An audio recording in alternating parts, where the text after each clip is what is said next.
John Carson here. I wanted to run some things by you guys and see what your opinion was. First of all, I'm not an expert on the personality types or INFJ. I know just enough about personality types to be dangerous. I don't know the strengths and weaknesses of the different types. I've watched enough videos to have somewhat of an understanding of that it is useful terminology to describe the way that people process information, and therefore their personality may manifest in different ways. And I do find it helpful because it's the only language that I've seen that actually does describe the way that I process information somewhat, and gives me a way to connect with other people who process information similarly. You may hear me use different language from different types of modalities. I'm not intentionally trying to confuse any subject matter or anything, but I may use Christianese 1 minute, the Christian language amongst churchgoers, and New Age terminology the next, personality, INFJ terminology, all in the same sentence. I do find it interesting that, a lot of different groups actually, a lot of times they're talking about the same thing, but they're just using completely different language to describe what they're experiencing. And I do find that interesting. It also gives me new information to piece together because I'll learn about different aspects of different categories of information based on listening to the Christian version of what the New Age movement is trying to describe, and so I find that interesting. Now, for me personally, I'm not sure if I'm describing INFJ personality traits when I process information, or if I try to describe how I process information. I'm not sure if I'm describing personality traits, mental illness, or just a bad hypothesis, but that's just a disclaimer from the get-go. So, for those of you who really know this stuff and have studied this stuff and can hack other personality types, that's awesome. I'd like to learn more about the cognitive functions and how they work. But part of the interesting thing probably for you will be the fact that I am naive to all of that, and so it's really unfiltered stumblings of me trying to explain something that there's probably clear language to that would make it simple to describe. Me trying to find the words to describe something that I know nothing about may be interesting to some of you guys. The way that I see the INFJ in today's culture, I kind of view it like, if you're creating communities and you're going to scatter them over the earth, you're going to have a group of that community is going to be like a hunter-gatherer class, and another group is going to be like the warrior class. That's going to be their archetype. And by the time you drop all of those different archetypes down into a community, you have sort of a round, self-sufficient group of people that can utilize each other's strengths and weaknesses to better navigate the world.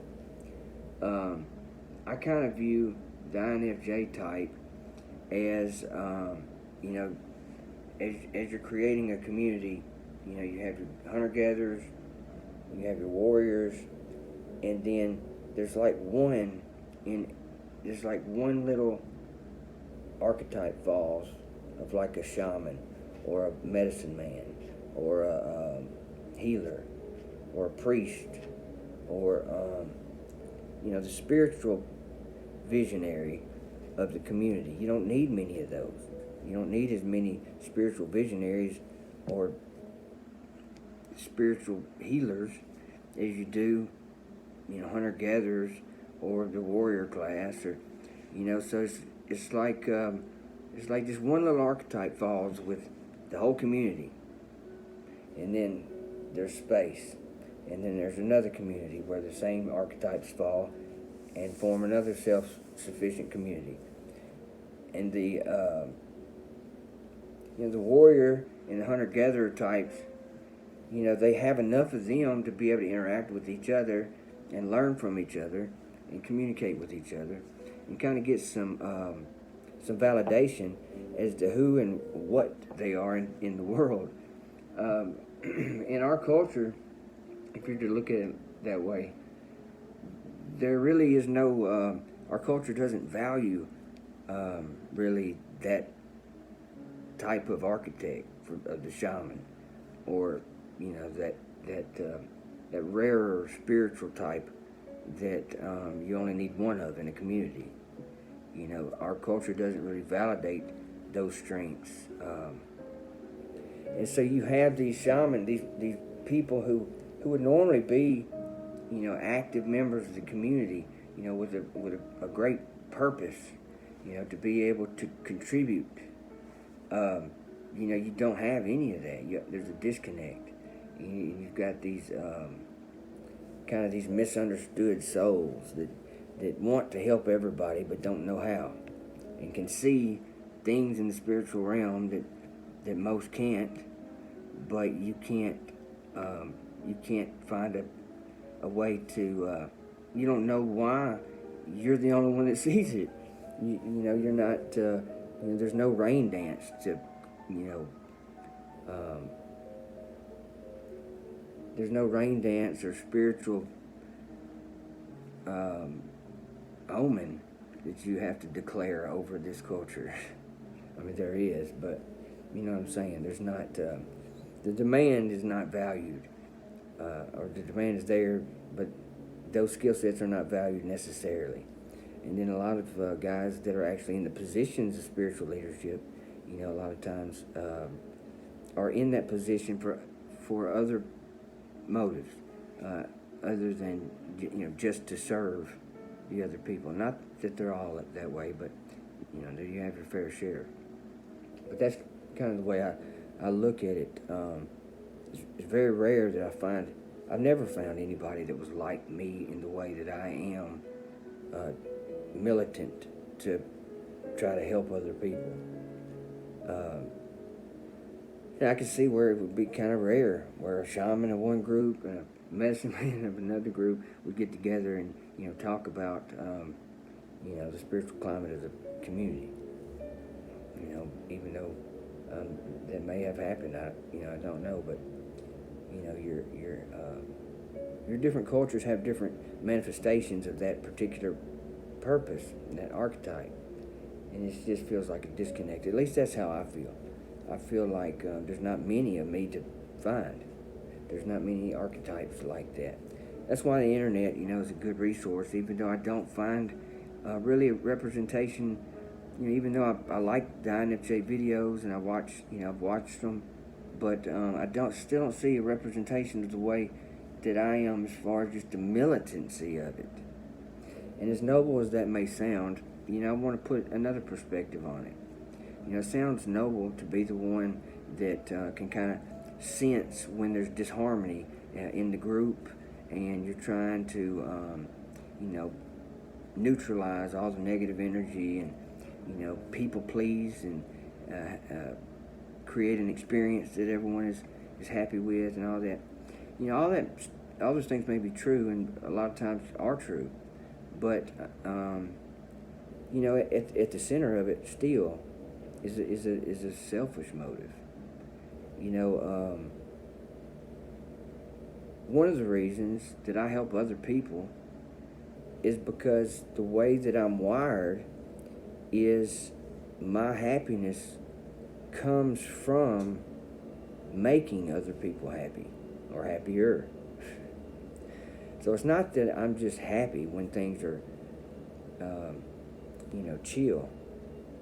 It's that my happiness literally comes from helping you pursue your happiness. My happiness comes from helping you pursue your happiness or helping you, grow to the next level. That's literally what makes me happy. So it's not like I can't be happy until everybody else is happy. It's literally what makes me happy is making everybody else happy. If that makes any sense.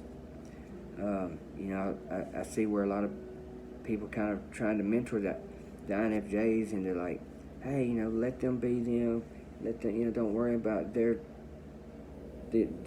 harmony of the nuances of their relationship. Just be happy within yourself. And but like when I hear that, I'm like, man, I'd love to do that. Unfortunately, the way I'm wired, and maybe I can rewire, but I've tried. The way that I'm wired is that's what makes me happy, is making you happy. Without you there to make happy, I'm not happy. And I don't have a purpose even. I'm lost without someone to help. I mean, that's just the way that I'm wired. Even though I'm introverted, I could spend forever in my room, and as long as I have access to information, so that my introverted intuition can just data collect, which is going to do no matter whether I want it to or not. The way that I see that piece, somewhat from what I understand of it, is introverted intuition for me. It's like a coprocessor in my brain. Like I can feel it, and it's active all the time. It's activated all the time. It's a coprocessor doing its thing, and I'm aware of it consciously, but it's doing it subconsciously. But I'm aware of it because it takes energy. It's calculating. It's always calculating. So it's a coprocessor in that it is processing all the time, whether I want it to or not. Christian groups or churches, with the gift of discernment, where you can discern, people's intentions, whether it be good or evil, and that type of spiritual gift. It's kind of, if you understand that gift or that description, that's kind of the same way that coprocessor is always in my brain. When I walk into a new environment, social environment, that co-processing, as soon as I walk in the door, whether I'm consciously trying to do anything or not, it is collecting information about everything in the environment, everything, but especially the nuances between the relationships between other people in the room, everything about it, whether you want it to or not. So it's just like it's got tentacles all over everything. Is she happy? Is he happy? What's the political structure of this social group and this clique and that clique and these people and that people? What's their motives? And it's asking all those questions, and it's figuring all that stuff out, and it's bringing it back. And it's calculating. It's collecting data. That's all it wants. Relentless. It's relentless. And it's going to get all the data that it can touch, within the environment. And I guess that might be the extroverted feeling piece. But if you can imagine the tentacles going out into everything in the room and collecting all the data that it can about all the emotional intelligence in the room, all of the physical um, micro um, microaggressions, and all of that stuff. It's piecing all that stuff together, and it'll bring it back. And even though I can tap into it if I'm consciously tapping into it, but if I'm not consciously tapping into it, it's going to bring it back, and it's going to start organizing it and prioritizing it and doing everything it can possibly do to make that information as accurate as possible, and then it's going to encapsulate it into a perfect package of truth, as it sees it. Now, depending on your worldview, it may package or encapsulate that information in a protocol or language that you may or may not be able to discern, but most of the time, you get enough information, you get the information that you need to be able to navigate the crowd with some type of intuitive approach,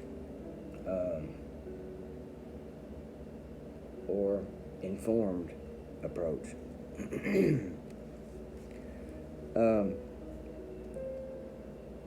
One of the things I wanted to say too is, or just ask you guys, like when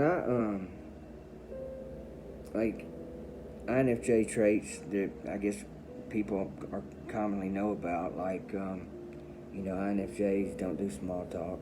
I don't do small talk at all. I really don't care about anything except for who I feel led to help in the environment.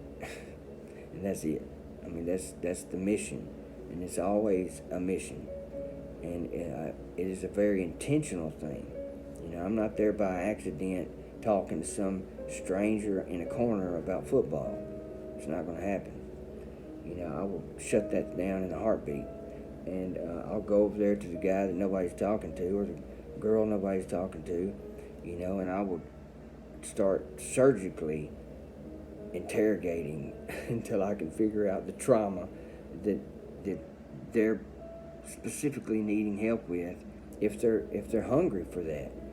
If I can see any kind of I don't just impose my opinions on people unwarranted, but if there's a hunger or any kind of interest in growth, or I can see that they've been just really neglected, and that no one has fed into them or invested any spiritual energy into them, or any kind of encouragement or anything, and so long, I'm going to be over there feeding that person, pouring everything that I've got into them, because that's what I do, and that's what makes me happy. That's literally what makes me happy. You could say, like, it's a light worker type of situation if you're in the New Age type of language, or if you're guided by the Holy Spirit, to go and deal with that particular person. That's the worldview I have because of my experience with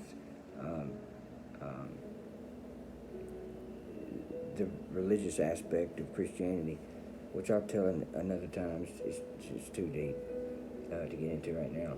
But as you can imagine, like an intellectual type, a guy like me, I guess it took something a little bit unique to break through to me.